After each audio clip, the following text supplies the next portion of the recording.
By special request, a second reading from Freddy the Encore! Detective, in which Freddy explains his solution to the puzzle.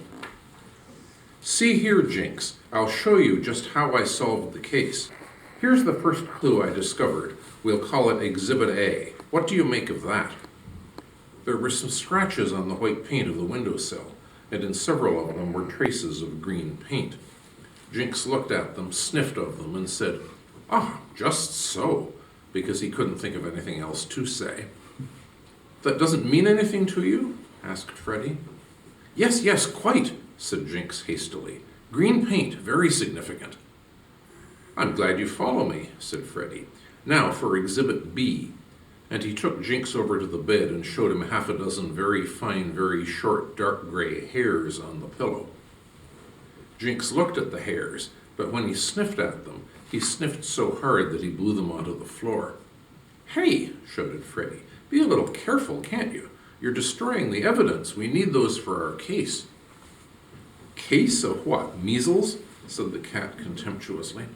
"Say, look here, Freddy, are you trying to kid me, or are you just plain silly?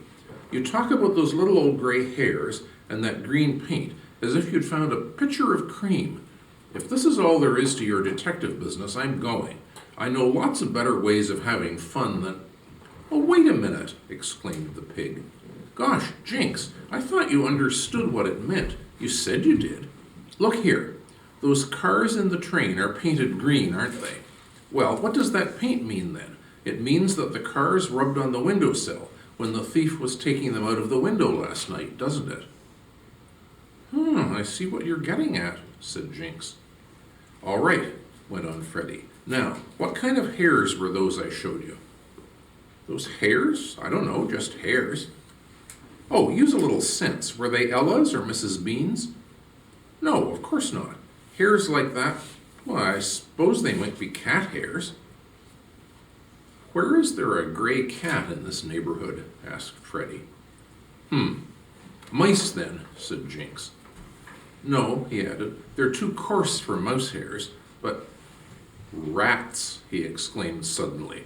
"By George, they're rat hairs, Freddy. Well, of all the nerve!" Jinx was really very much upset, for the presence of a rat in the house was against all the rules.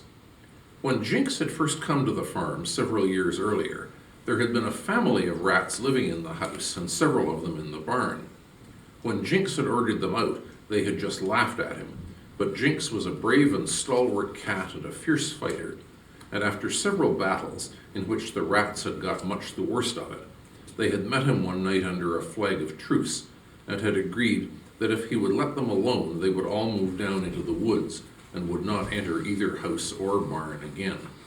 Until now, they had kept the agreement.